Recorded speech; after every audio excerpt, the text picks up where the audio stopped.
Welcome into the Sports Buffoons Podcast.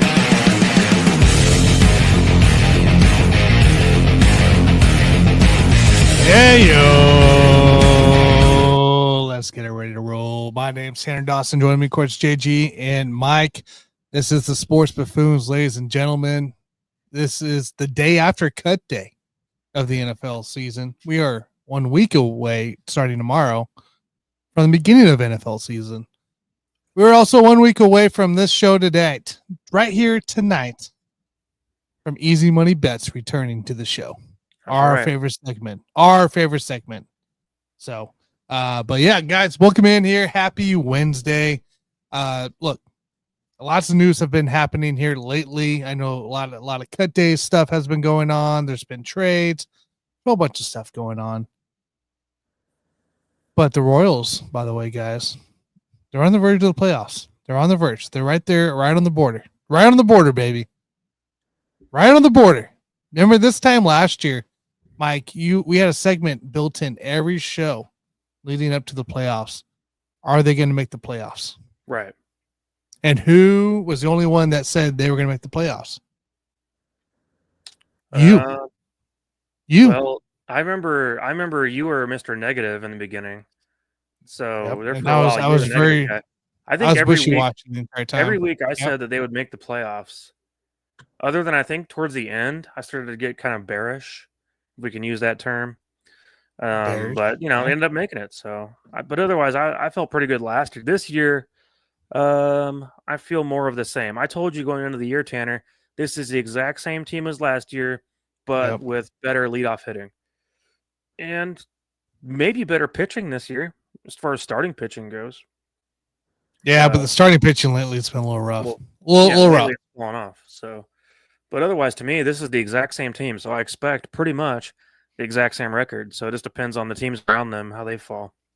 Yeah, no, it'll be fun. And JG, I think last year you were kind of wishy-washy. 1 week you'd be, yep, it's all playoff time, baby. And the next week you'd be like, no way, man. No way. Well, the best thing you can do with the Royals is you got to use reverse psychology. That's your only hope. And if you start talking shit on them, then sometimes they start to play better. So that's your only hope at this point, is that you just start using reverse psychology. And just hope for the best, I guess, on those guys, the boys in blue. Very cool, very cool. Before we get into stuff here too, I know, what are we drinking? What are we drinking tonight? Oh boy, it's been a heck of an evening, man. I mean, went to the casino, took their money once again, as usual. Don't tell them. I don't want them to catch on. But I did have a couple Tank 7s while I was there, but now I've moved on to the Space Camper Quantum Hop IPA, which, Tanner, I actually had this with you the other day on Saturday, if we can go back to then for a minute. Yeah, I thought it was pretty good, man. First time I've ever had it, and so I had to get it again. So that's my drink of choice. One bad. JG, what do you got? Sticking with a non-alcoholic beer, man. That's all I'm doing these days. That's good. Yeah, it's good for you. It's good for you. Yeah, I gotta get ready for the crypto blow off top and cryptocurrencies, and so I gotta stay sober. Hey, true that. True that. NAs, man. So as Mike mentioned here, a little Saturday action, right? And Friday and Saturday were fun time. We Mike and I ended up going to the Chiefs preseason game on Friday. Took 2 hours to park. Should have only been a 40-minute max deal. It ended up being 2 hours of waiting in traffic and finally getting parked. But we got to the top of the stadium where our seats were right during the first drive, right at kickoff, pretty much. So we, but yeah, couldn't push that any more there. And then Saturday night, went to the booth. That's right, KU's new stadium, phenomenal. What a feel. I know Mike's not a KU fan, but I wasn't impressed, Tanner. For a place that like talked about this renovation or whatever. I mean, it was just not impressive to me. You have to be you had to have gone to the old stadium to understand what the feeling was with this new stadium. This felt like a stadium. The other one did not feel like a stadium. The other one felt like a high school, fan stadium that was worse. So this is way better. The feeling's way better. It wasn't bad. And we were, of course, first row, top section of the news section there. I don't know. I thought for a guy that's been to the multiple games at the old stadium, this was a good feeling, dude. This was a good feeling. Yeah, I'm glad for you guys. You guys got a good win, which is the most important part. I thought your quarterback looked good. Jalen Daniels looked like he was pretty legit. And the coordinator for whoever the hell they played against. EJ or Fresno State.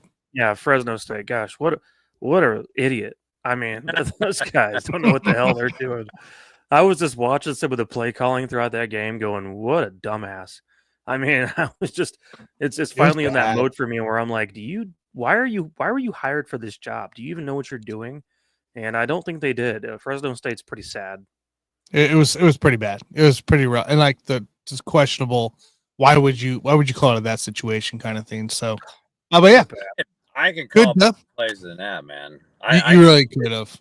If you'd seen the game, Jason, you would be laughing like I was about how pathetic it was as a play caller. It was pathetic. It was some pathetic stuff, man.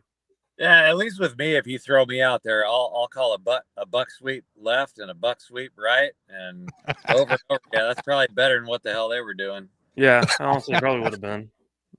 So no, KU was a great time being in this new stadium, being there, and great win too. So no way to open it up better, but we'll move on here. So, but yeah, guys, it was cut day yesterday. Cut day, our not favorite day, probably not a favorite day, but a most interesting day for us. Very newsworthy day that we look forward to because establishes that 53-man roster, establishes what we're going to kind of start seeing at least early on in the season here. And as Chiefs fans, like we had some surprises. We really did, right? Noddy ended up coming back shortly before the cut day. With the surprise. We all knew that was going to happen, Tanner. We did.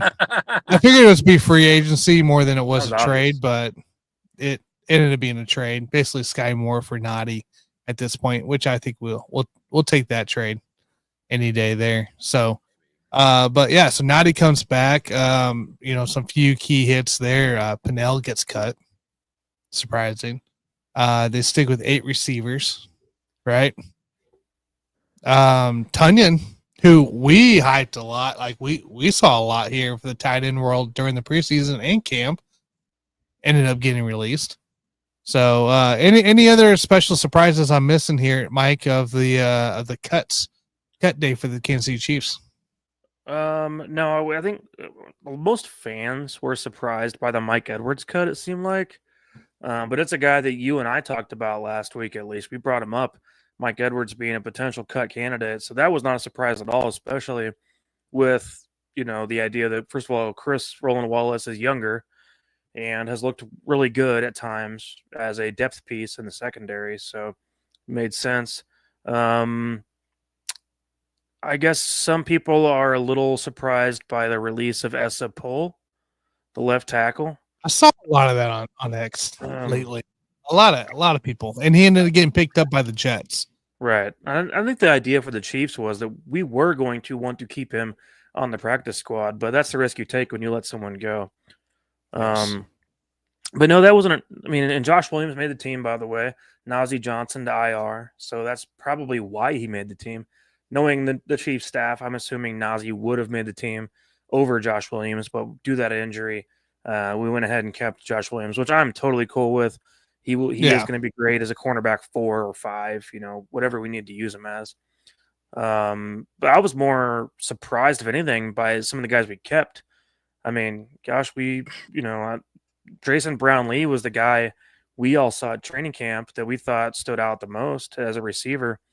And I was like, well, there's no way he makes this roster because there's too many other bodies here. Too many receivers out there, man. Yeah, we had too many receivers, and we thought the most they'd keep is 7, right? Well, at the gate, they keep 8, which is what allowed Brownlee to make the team. But we now know why they kept 8. The official news of the day about Rashee Rice being suspended the first 6 games. So obviously now it makes more sense as to why a guy like Brownlee made the roster initially.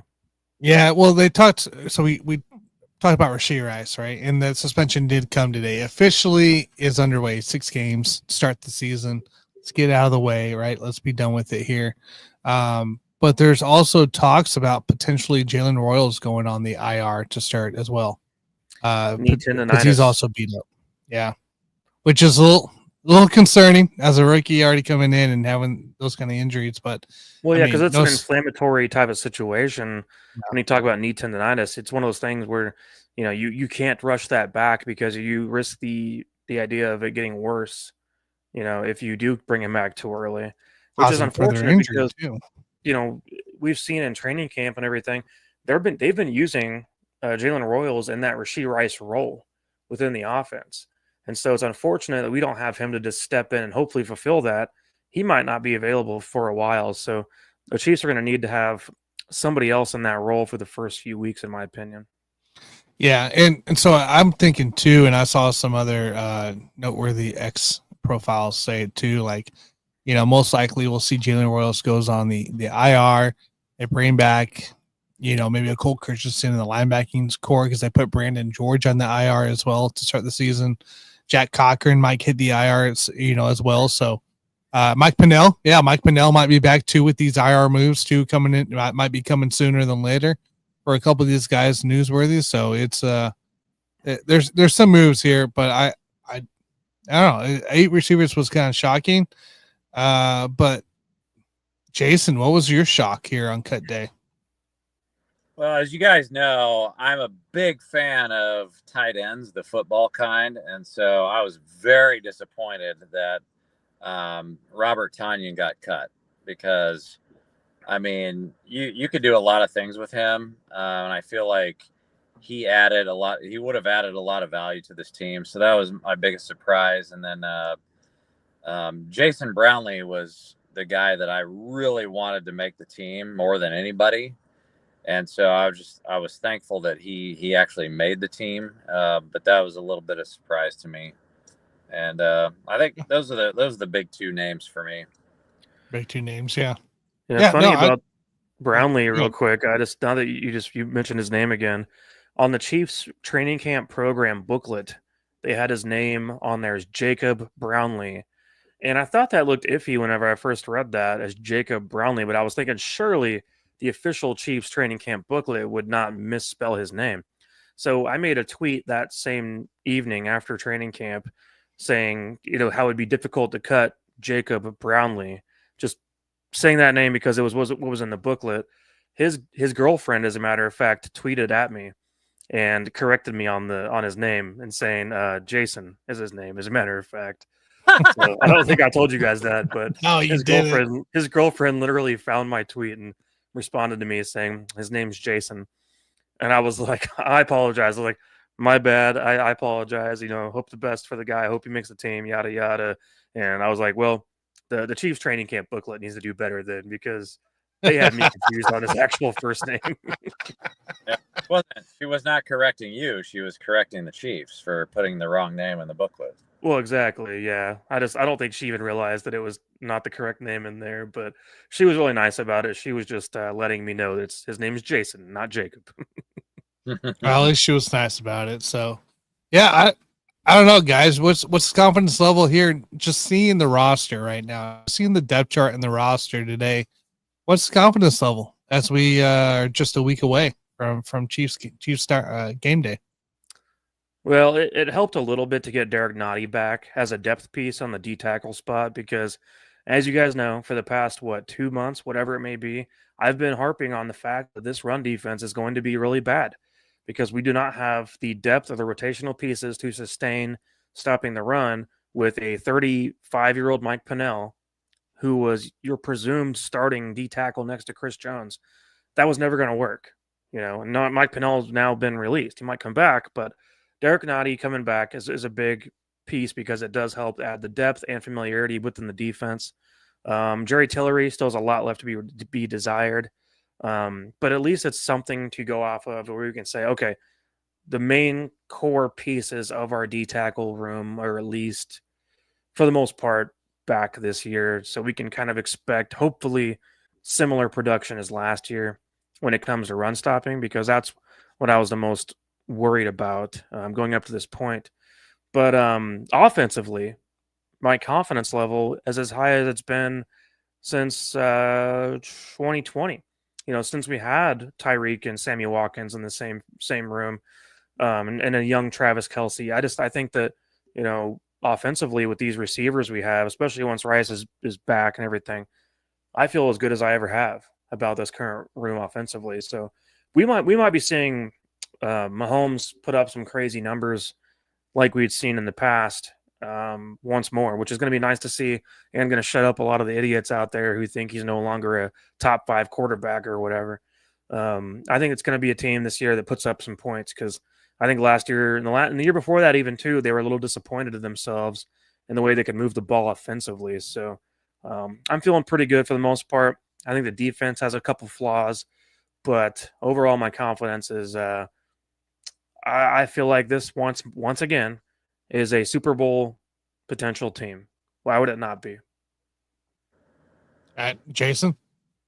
Yeah, I mean, I'd be interested to know what your number is, Mike. I would say my confidence level is an 8 out of 10. Yeah, I like 8. It's because, with the whole Rashee Rice thing, that's a big disappointment for me. But if it's going to happen, if he's going to miss some games, you'd rather be at the beginning than at the end.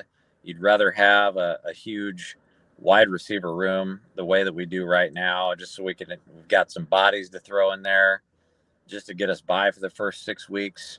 And then when Rashee Rice comes back, I mean, who knows what's going to happen after that. But I just feel like this is a team that's going to be able to score, and the defense, I believe, is going to be fine. But this is an offensive league, and we're going to be able to put up points before and after Rashee Rice comes back. So that's why I'd put it at an 8 out of 10 in terms of confidence level.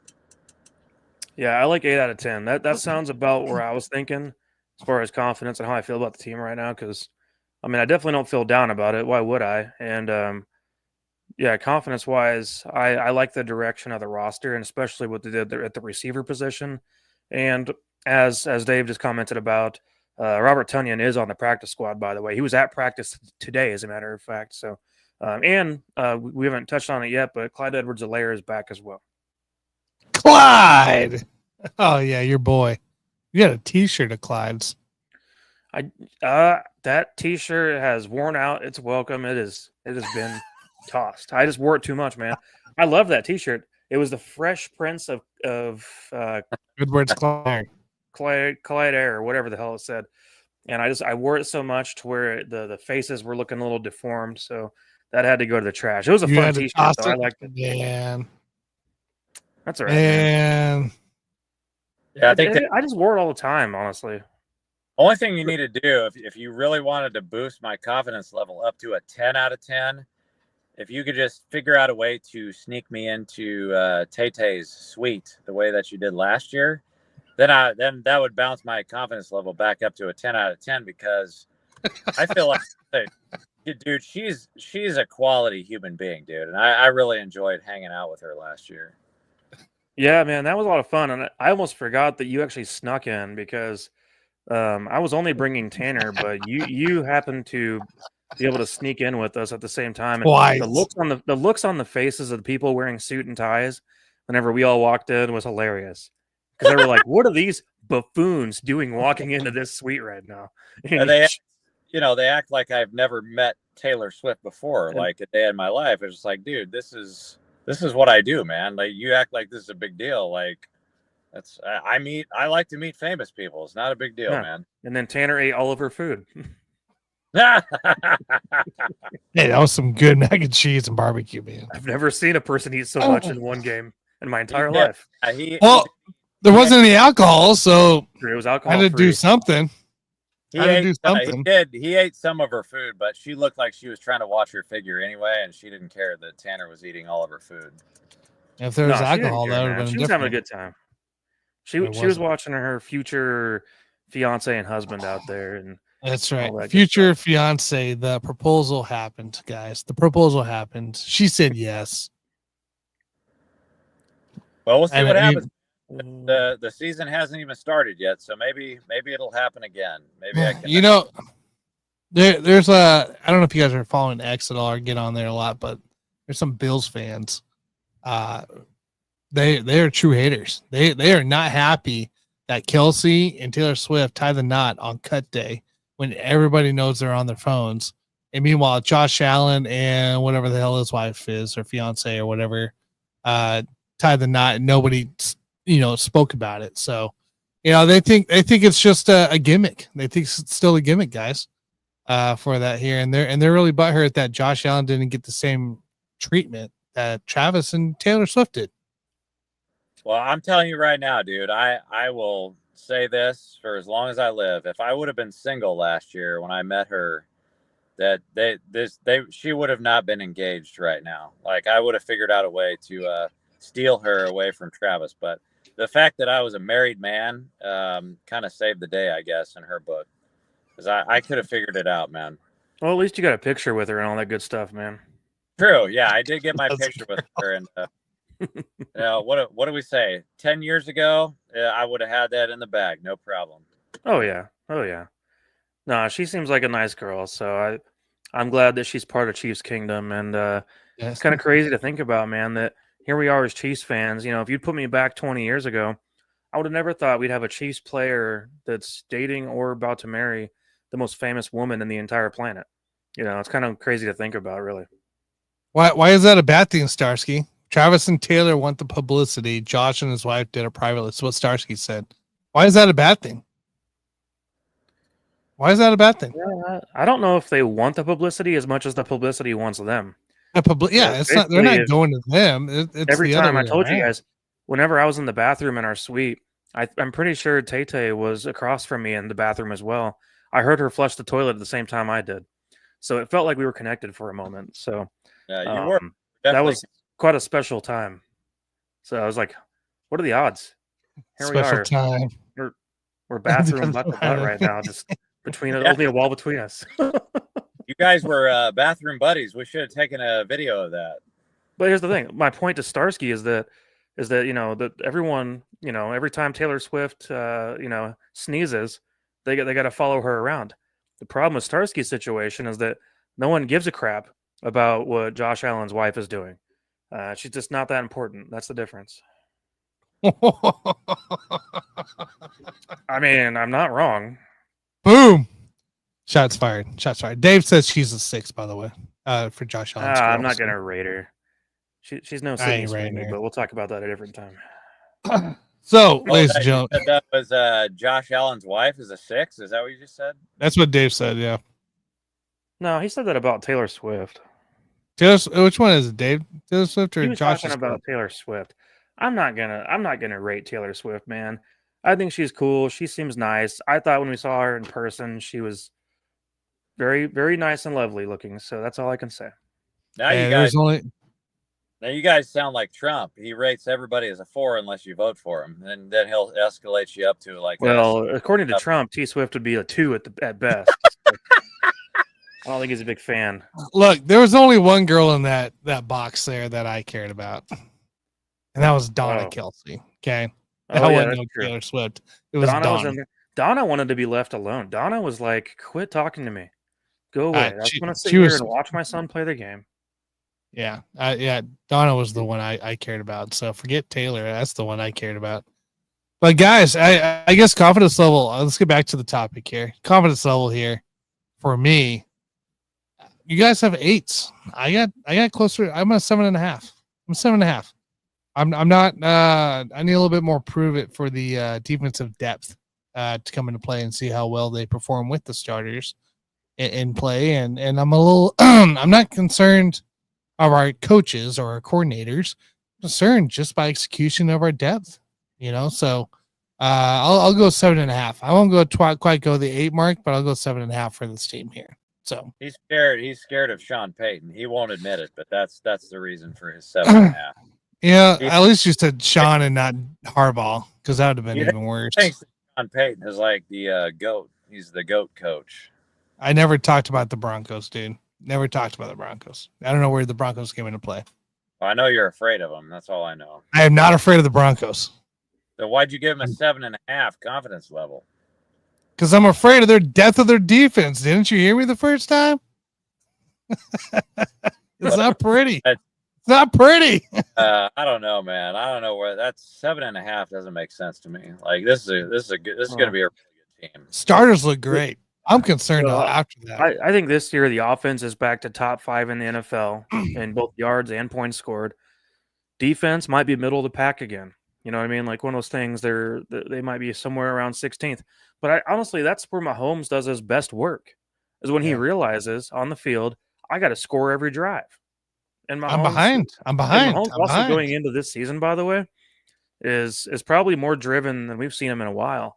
I think he feels like he has a lot to prove this year, and I think that you got to understand like the kind of drive this guy has. I think he's pissed off. I think Patrick Mahomes is pissed off, and the things I've seen out of him are scary good. Like what we saw at training camp, everything up to this point throughout this offseason that we've seen out of Patrick Mahomes, I'm getting kind of chills thinking about what he's going to do this year. I think he's going to be absolutely insane. And I think that the leash is off.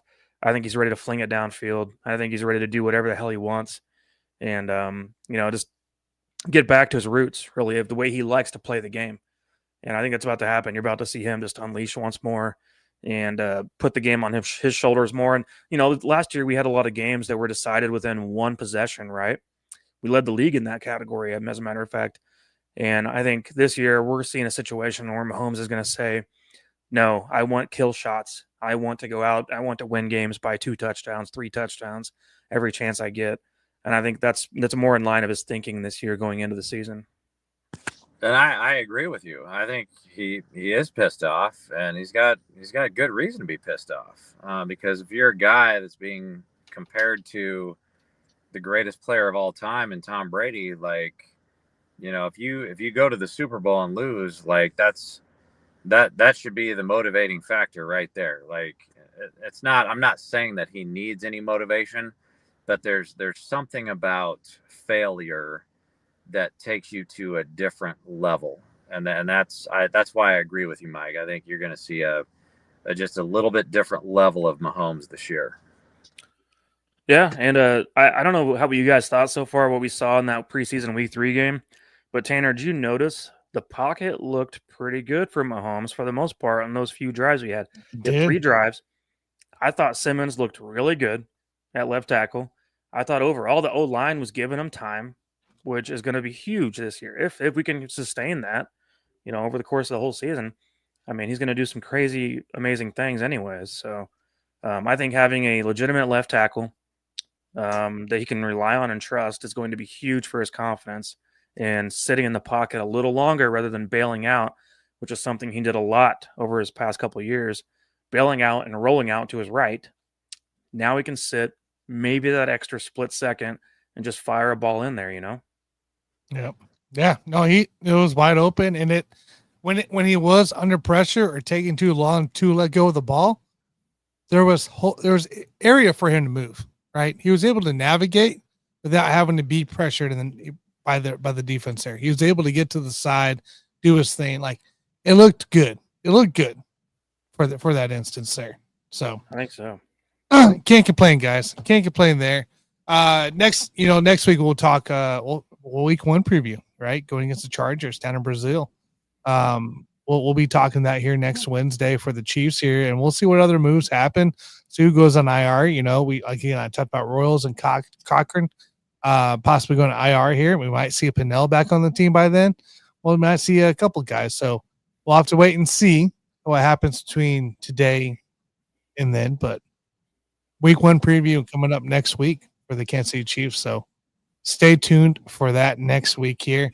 Guys, I mean, it's a pretty easy show today, right? We talked Chiefs. It's just kind of cut day. This is like the last kind of slow week in a way before a little quick fantasy topic, honestly, for you. And we did this once before, I think a couple of years ago. But nice, easy fantasy topic going into the busiest fantasy drafting weekend of the year, Labor Day weekend. What's your best advice? What's your best advice to give these viewers, these drafters, for to make their draft success. Jason, I'll let you start, man. Yeah, guys, it's not supposed to be this simple, but it actually is. And that's the fact that, and I'm pretty sure I said this the last couple years. Best thing you can do in your draft is wait for your quarterbacks, wait for your tight ends, because the running backs and wide receivers are what make the world go round in fantasy football. So, I feel like we cram this down you guys' throat every freaking year, but the analytics prove it time in and time out. Like the analytics prove that if you wait on quarterbacks and tight ends and you just load up on running backs and wide receivers, that's what gives you the best chance to win in fantasy football. So that's my best way of simplifying it for you guys. Okay, Mike. Yeah, for me, thinking about it, I mean, especially this year is a good example, but people need to understand that it's time to move away from the old heads, especially at the wide receiver position and some of those guys at running back too. My point being, these receivers that are now in their early 30s, 32, 33 years old or so on, especially that have switched teams like a Devontae Adams, like a Cooper Kupp, those guys are done for as far as I'm concerned, especially in comparison to the receivers going into year 3, which is typically most receivers' breakout season is in year 3. It's a trajectory. Tell me where Cooper Kupp hurt you.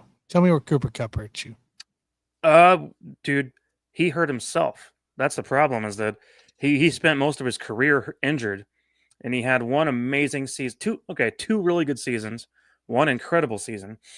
And the fact of the matter is, whenever these guys, get to where they're, 32, 33 years old or whatever, their production drops off dramatically. I mean, they're not all Jerry Rice out there. Jerry Rice was phenomenal forever, until he hit 40 years old. Even then, he was still playing at a high level. And Randy Moss was the same exact way. Okay, that's two of the best receivers of all time in this game. Devontae Adams, Cooper Kupp, as good as they are nowhere near the greatest of all time.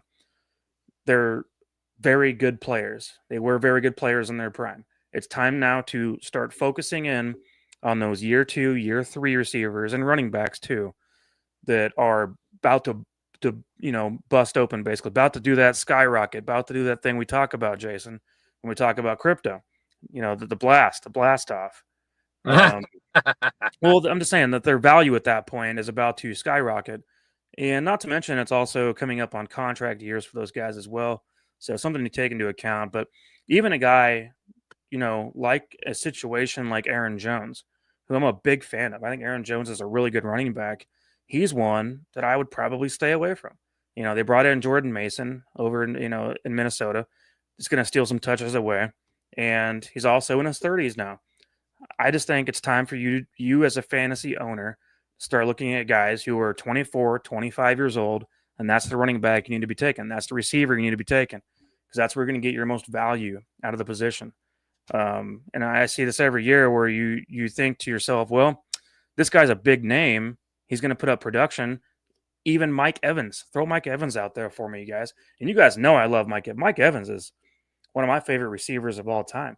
The 1,000-yard king. With Mike Evans' current ADP, I'm not touching that anywhere. No, I'm not touching that damn thing. Keep that away from me with his current ADP. I'm not dealing with it. You know why? Guy's getting old as hell, been playing forever.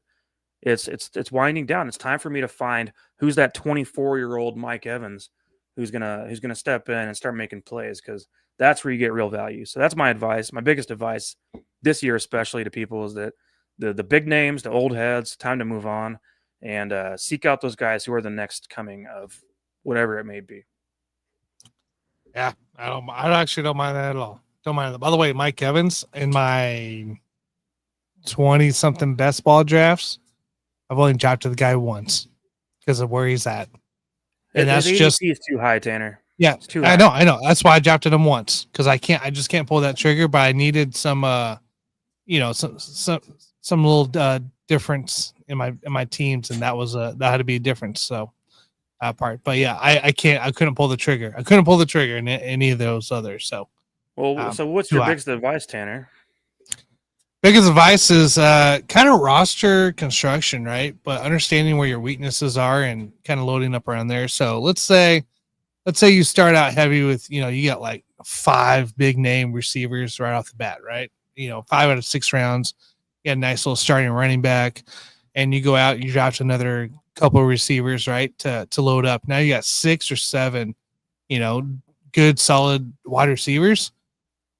You shouldn't be touching another wide receiver the rest of the draft. You should be drafting running backs. You should be drafting those guys in the running back world towards the end. Waiting on, like Jason said, I agree on the waiting on quarterback and running back stuff, or the tight end. There's no sense in drafting those guys till the end. And this is a standard redraft league. I'm not talking in best ball, right? I'm not talking IDPs involved. I'm not talking a 16-man league, 28 rounds. I'm talking just plain old redraft, 18 rounds, kicker, a defense, and in your standard lineup. So, I don't see you need to load up on more receivers. I see you need to really build up on those running backs and now go start stealing those between the rounds of 9 and 15, 9 and 16. Go get those running backs. So, I know JG once drafted. What was he up to? 12 running backs in a row or something like that, or 8 running backs in a row? I don't know if it was in a row, but he remember had that? It was pretty close to in a row. It was like 7 in a row or something like that. He had a lot. One year. That was wild. That was a wild time. That was like 8 years ago, 9 years ago. Yeah, that was a crazy time. But no, like if you whatever you're more heavy on, make sure you have a little bit of balance or a little bit of a backup in the back end of the draft for those positions. So but not tight end or in quarterback. Right. Let me get this straight. You just told people to draft 6 wide receivers before they switch to running back? No, I think you're missing the point. I think you're missing what I'm saying. I said 6 solid. So 6 out of your 7 pick. Let's say first 7 rounds, right? You pick 6 receivers. Those are all quality receivers generally, as long as you pick correctly. Those are all generally pretty solid receivers. You might need 1 more later on, maybe 2, but you're pretty set already on your receivers. But now you're going to have a bunch of bums in the running back room. You might as well go out and stash a bunch of running backs at that point. My point would be nobody who the hell does that. Nobody's going to do that. So like I don't understand your advice unless you're complete, I know you don't remember the drafts very well, but have you drafted with Mike before? I know you don't remember them very well. Well, in the past, Tanner, I do want to say things change over the years. You have to yin when things yang, or whatever that saying is.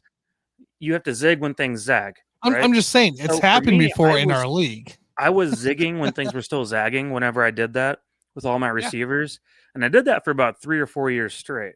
You did that strategy that I used back then, although it worked very, very well for many years. I had the best receivers in the league multiple years in a row. I personally think that doesn't work anymore. No, I don't think that's the way to go about it. It doesn't. You also have to understand back then in this time frame that you're talking about, which was several years ago, we actually had a couple of turds in our league. That when you have turds in your league, you can get away with a lot of stupid stuff, which is what like Tanner is telling you guys to draft. I'm not telling them to draft 6 wide receivers. You did, man. You did. I'm giving the example. If you draft 6 quality of the same position in the first 8 rounds, give them a realistic scenario of, okay, well, go out and draft Kelsey, Laporta, and Schultz all in the first 3 rounds. How about that? 3 or 4 receivers in the first 4 rounds. Give them something realistic. Don't say, that is realistic. People do that today on best ball. You should probably switch to running back. Well, no crap, Sherlock. I would have figured that out. I'm giving you examples of what I've seen in my best balls drafts as well. Well, I want to know who you're drafting with and what they're smoking. I got a promo code for you if you would like to sign up. I want to smoke what they're smoking because that doesn't make any sense. I don't know what they are. They're not that bright, but I'll give you a promo code if you want to draft with them. Yeah. I got a promo code. They're You not can that match Jason. up to 100% of your deposit up to $100. So I'll get you a promo code. They're either And a not side. that bright or they went full RR. Which Dave. is, are they did they go full RR or are they just not that bright? I want to know There's which not is. that bright. There's not that bright. But it does happen. And I'm just trying to give it. I'm not giving it to the guys that draft in and out every year that actually follow football and understand the drafts. I'm giving it to the guys that are average Joes that don't have time to look up stuff and read magazines and look at articles, right? So just a little bit, be a little smart about that. Like don't think you have to go 7 receivers, 7 running backs, and 3 and 3, right? Tight end or quarterback. You Well, don't that's why have to my do advice was simple, Tanner. Just stop drafting old players and start looking towards the new. For any newbie out, anyone out there listening, like, hey, that's a very simple thing to think about. Is like, it okay, is so simple. just because you know a name that's been around for 10 years probably means it's time for that name to go away. Yeah, I do. To be fair to Tanner, I think I know what he was trying to say. I just think that his example was for people who are thinking of going full simple jack, and I'm not advice to simple jack. I agree. I'm trying to give advice right now to normal human beings, and Tanner just comes out with this simple jack, freaking BS. I don't know what the heck is going on right now. It's because those are the guys that annoy me the most when I'm Simple drafting, Jack. So. But yeah, that's simple advice, guys. Just draft who you in the end. It's fantasy football. Yeah. Draft who you want, baby. Simple Draft advice. who you want. Draft who you want. Go get him. Go get that guy. Draft who you Very want. simple advice. I appreciate that. Draft No, who I you was want. confused. I saw in the chat a little bit ago, Dave said something about a Detroit tackle. I don't know who like he's that. talking about. I don't either. He might need to inform us on that one because I've been busy stealing money from the casino for a while. So I have not something seen that's happened this. that I don't know about. I need to know. So, anyways, go ahead. You would think it'd be right in my feed here on a trade or anything like that, but I do not. I don't see nothing, man. I don't see nothing. I don't know. I figured maybe I missed something, but I don't know. I mean, we very well could, right? So, but yeah, you guys out there, like, whatever advice you have, drop it in the comments. Drop in the comments so everybody can see this community. Give advice to each other. Where'd Starsky go anyway? Did he get butthurt about the Josh Allen wife? Yeah, I think he did. We'll have to console him later. We'll have to console him later. Hey, she's a pretty girl too. It's okay, man. She's all right. It's all right. She's just not as good as Taylor Swift. That's all. All right, ladies and gentlemen, we'll do the 2-minute warning. No, I was gonna say if Starsky's butt hurt, I can take him on a free chartered flight next year to someplace exotic with the buffoons. With the buffoons, for free, all expenses paid. Ooh, Biloxi. or Lake Tahoe. Oh, yeah, but crap. Biloxi, dude. If you go down to Biloxi, everything's blossomed and green everywhere, dude. I think I saw something like Lake Tahoe, like a tornado. They got like the big old storms that came through, and like it looked like a disaster. Like boats were in the air and all this stuff, man. Pretty wild times there in that state. So, but guys, let's get a 2-minute warning so we can get the heck out of here. 2-minute warning today. Last week we did the NFC division winners. This week we're doing the AFC division winners. Obviously, we're not going to do this on week 1 because we got other stuff to talk about, like a easy money segment during this time. So, guys, 2-minute warning. AFC division winners. We'll start here. Let's go to the AFC East. Who you got? Jason going first? Pull up your list. Yeah, I don't sure. care. I need to pull up my standings real quick. We'll go AFC here. That's pretty easy for me. You know, Buffalo Bills, they always stand out to me over there. So I don't really trust Miami. I think Miami's probably going to take a step back this year. New England is going to take a step forward. It's not going to be big enough to overtake the Buffalo Bills. So Bills right now are minus 350, which is the biggest advantage compared to all of the other favorites in the AFC to win their division. So I'll go with the Buffalo Bills. Mike. Yeah, this is an easy choice, you guys. I mean, Patriots, Jets are pretty much a joke. Dolphins, I mean, that's They're funny a enough, joke too. Let's be real. Mike McDaniels right now has the best odds of being fired first in the NFL this year as a head coach. So if things go wrong early for the Dolphins, expect to see some changes very quickly, which will basically set that team on fire right out the gate. So yeah, this is easily the Bills to take care of the AFC East and probably win 14 games if I had to guess. Hey, By Jason. the way, I seriously hope he doesn't get fired because I'm getting sick and tired of the African Americans in the NFL getting fired. From Jason. jobs, Jason. McDaniels for Miami. Guess what? So you get fired again, huh? Oh, yeah. They always freak out when you leave the scene of an accident, you know? Leave the scene of an accident. That's what McDaniels is doing to the Dolphins this year. This will be ridiculous. He's going to get canned quickly. AFC East, easy. The Super Bowl favorites, Bills, easily are Super Bowl favorites. 11.5. We got 14 wins for them this year. I got like 15, dude. I don't think. I think they might not lose a game at 14. This point.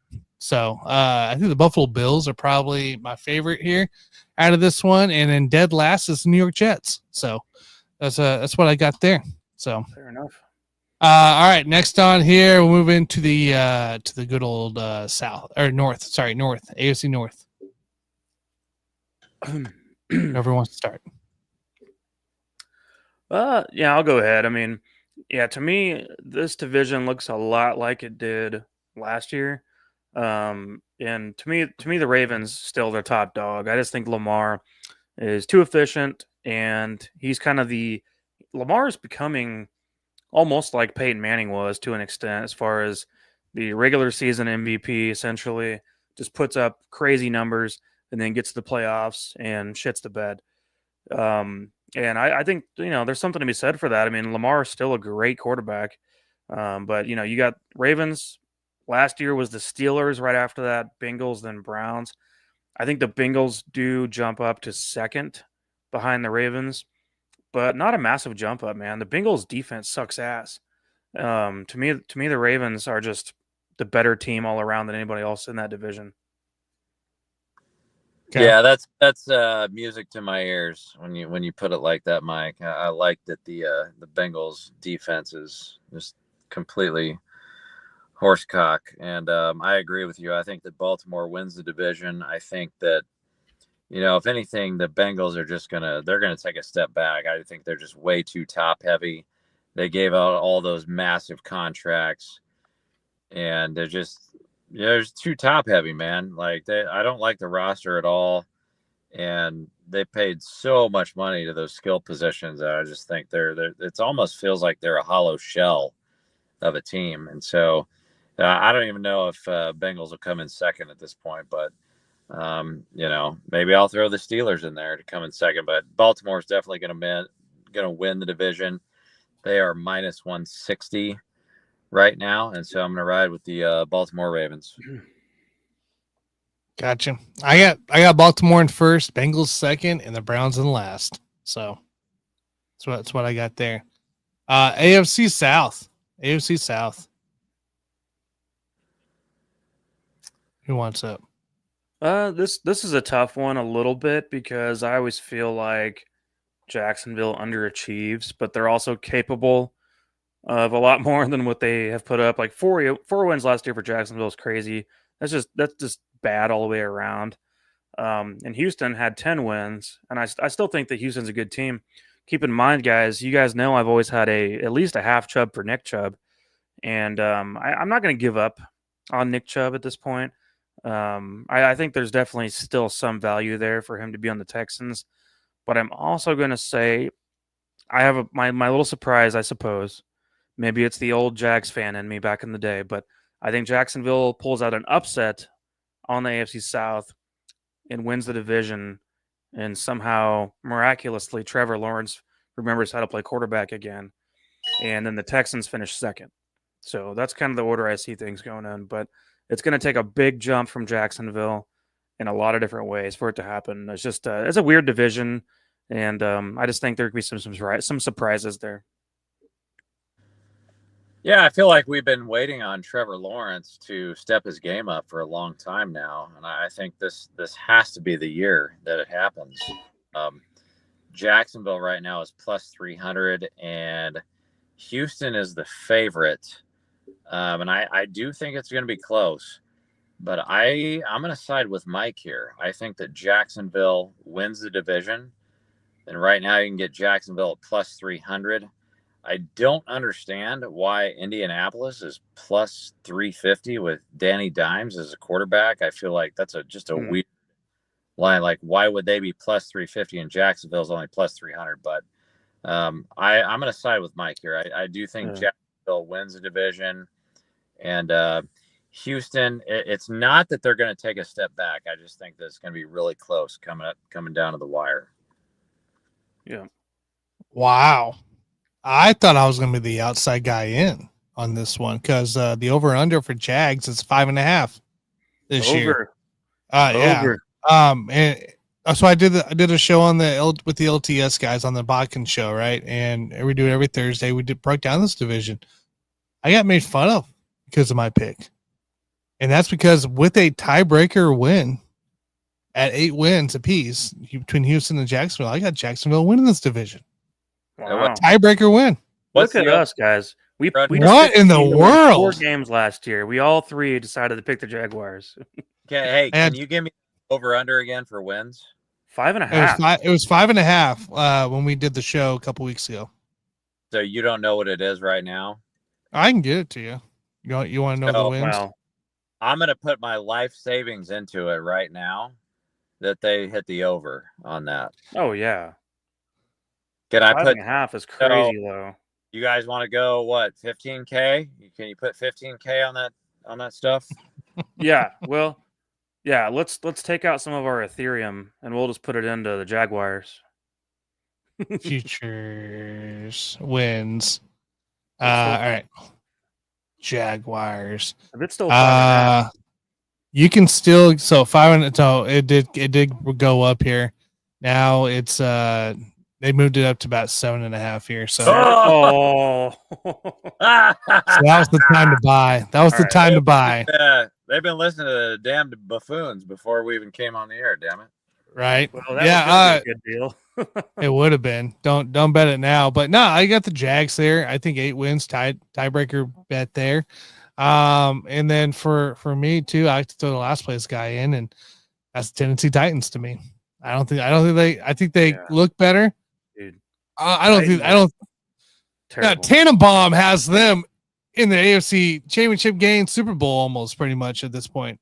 Even Stephen A. Like when Stephen A. looks at you like you're stupid, generally we make fun of him, but this is actually legit why, because that was dumb. Like he said the Titans were going to the AFC Championship game. Are you serious? Yeah. Paid him. You guys know he gets paid off to say stupid stuff like that. He doesn't. Who? Tannenbaum? Yeah, no, he doesn't believe that. It's the same thing with all those guys. Stephen A. gets paid off sometimes to say stupid stuff. It's not like they believe everything that they say. Well, I don't know, man. I've told you guys gets paid to say stupider stuff. You guys really think that Tannenbaum makes a big enough salary to not take money from people to say stupid stuff on the air like that? Yeah, I don't blame him, man. But yeah, it's pretty dumb. Yeah, but that was pretty wild. It's pretty wild take. All right, guys.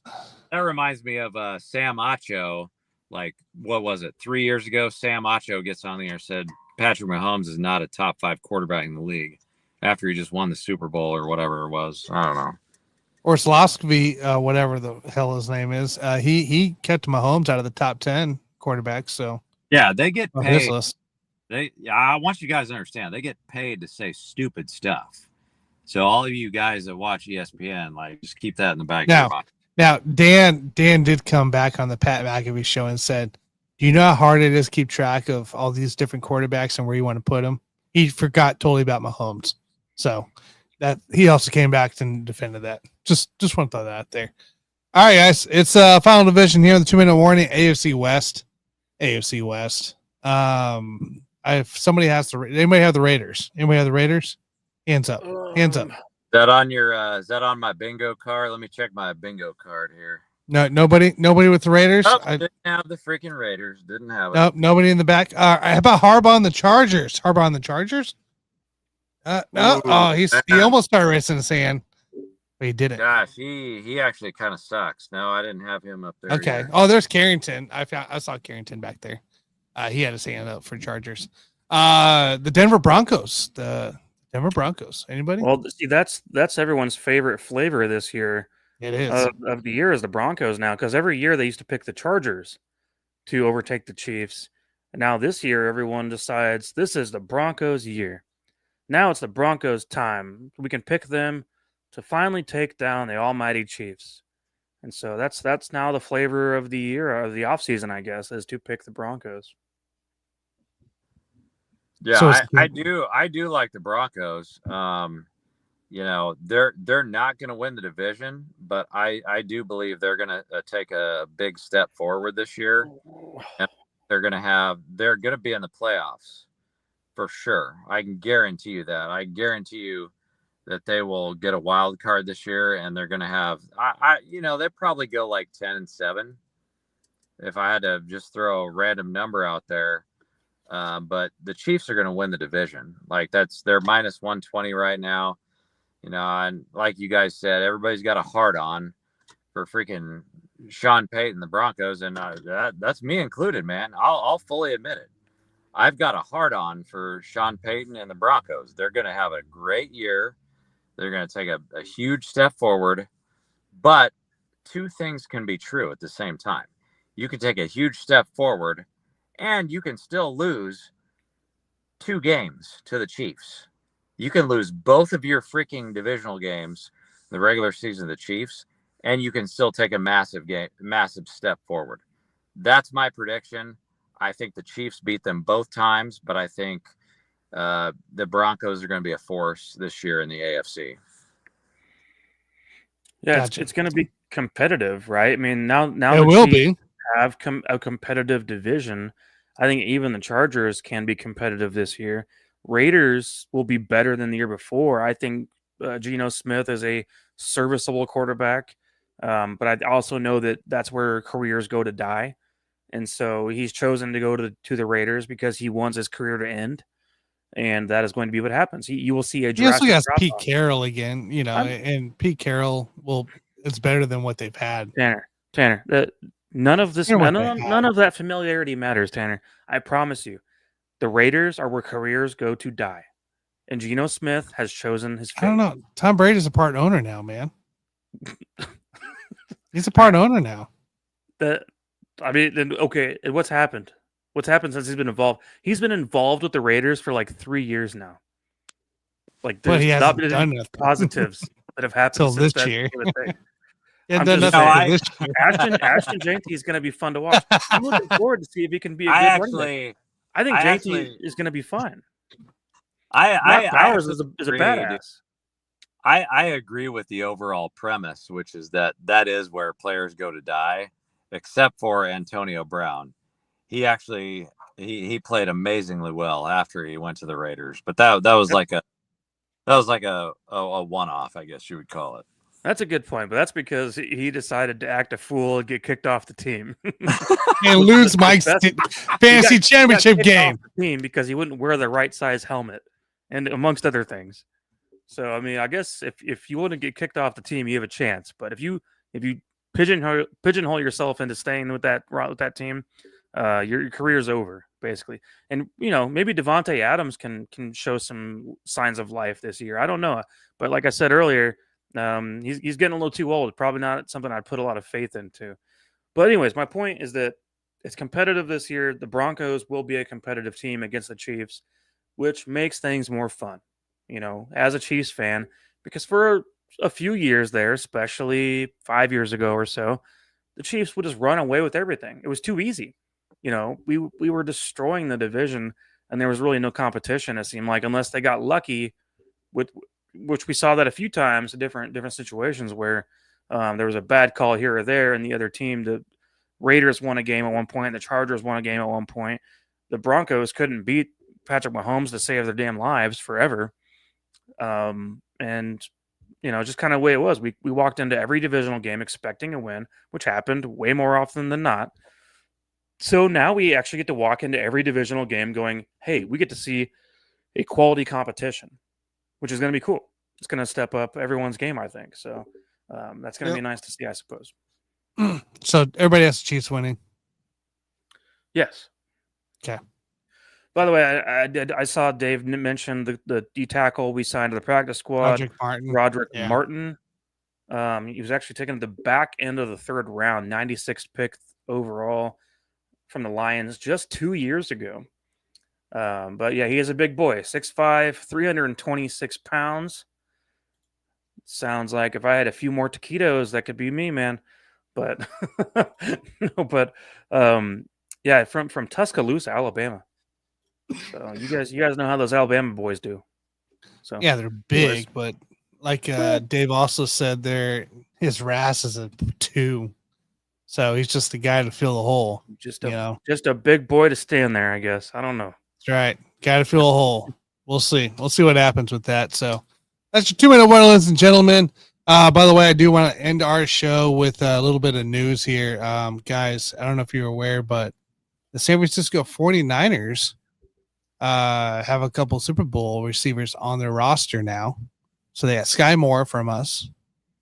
They have Demarcus Robinson from us. And now MVS has decided to join the 49ers after being cut from Seattle. If that's not a recipe to beat the Chiefs, I don't know what is. So Tanner, why do teams keep signing MVS? That's what I'm confused about. Like, why do they keep calling saying, hey, yeah, we want you to come be part of our team. You're going to come do the same crap you did with the previous team and be worse and drop every pass thrown your way. They have Sky Moore. We never once mentioned the 49ers until the end of this show. Tells you that most of that team is washed. And that's the reason why you sign players like MVS is because they're hurt. They're hurt. Jennings is hurt. Ayuk's hurt. They traded Debo. Yeah, Pearsall still there. He should be okay at the start of the season. But now you got Sky Moore, MVS. They have the and Demarcus Robinson now. Yeah, and Demarcus Robinson has a 4-game suspension. Let's talk about the window for the 49ers. Well, their window is washed. So that's why you bring in a washed player like MVS because your window is closed, basically closed. It's gone. It's gone. I just can't believe they have Sky Moore and MVS on their team. My 2 least favorite receivers in Chiefs history. That's pretty bad, dude. That's pretty bad. I feel sorry for them this year. I just can't. I don't because it's San Francisco. They get what they deserve. They do. They do. Like right now, their roster for receivers, no joke here, for active receivers consists of Jordan Watkins, Liberty Pearsall, Juwan Jennings, who's hurt. Jordan Watkins is also hurt, by the way. And then Sky Moore. And now MVS is being added to that. That's the receiving core. Demarcus Robinson, he has a 4-game suspension. So they won't see him till week 5. That's crazy. Oh, it's awful, dude. It's awful. But yet they went out and they got a good trade for Brian Robinson from the Washington Redskins, Commanders, whatever. So like, hey, you beefed up your running back room for them. Oh, it's so bad. And Ayuk's still on IR. So does anybody know what the heck that team is called? They keep going back and forth from Commanders to Redskins and back to Commanders. Like, who the hell knows what that team is? Now, I don't even know what the team name is. Well, we'll figure it out in a couple of years. Washington Indians now. Figure it out in a couple of years. But all right, Mike, get us out of here, dude. Get us out of here. All right, man. Well, I don't know if you guys have any final thoughts. I mean, next week's going to be kind of our big week, obviously, you guys. We'll be back, of course, Wednesday night and getting to break down more of the game, matchup by matchup, just kind of where we see things, how we see things unfolding. Plus, I want us all to have some kind of a Chiefs-Chargers bet as well. But most importantly, we have the easy money bet of the week that's going to be our primary focus for everyone out there listening to make some gosh darn money because it's that time of year again. So everyone be ready for that. Be ready to find your best bets of the week. And I'll probably come out with 2 at least. I'll probably come out with 2 bets. And don't act surprised, Tanner, because I had 2 bets every once in a while last year, but I didn't have 12 like you did. That's all. It's a lot of college games, man. A lot of college games. I know it is. But I'm trying to win people money, which means efficiency. I did it last year. Than volume. Tanner, I did it last year. Listen to me. Efficiency is more important than volume. Yeah, go get those easy money bets, dude. Get those easy money bets. I got eight already gained up for next week, ready to go. Plus, we can also make some picks. We get to vote on the opening game Thursday between the Cowboys and Eagles. Yep. Yeah. So that'll be interesting. Tanner picked the Cowboys to go pretty far this year, so I'll be curious what his prediction is when that time comes. So, guys, any final thoughts? Yeah, I'm ready for the easy money bets because I'm going to give you guys, starting in October, I'll give you some NBA preseason bets. Nah, I don't want to hear that. I don't want to hear that bull crap, dude. I'm gonna get pissed. I'm gonna get pissed. You get one NFL from the JG, and then you get one NBA preseason. Wow, yeah. In that case, turn off the channel, guys. In that case, don't follow buffoon bets. Hey, football's here officially. College football week 1's here, and then we'll be starting our easy money bets on week 2. So we have a little bit of an idea. So, and by the way, guys, listening, this weekend is our draft party down at Tanner's house. That's not at his mom's house anymore, and so I'm looking forward to that. It's gonna be fun, man. I know we might not have as many people as usual, but we're gonna make fun. We're gonna have fun out of it. So.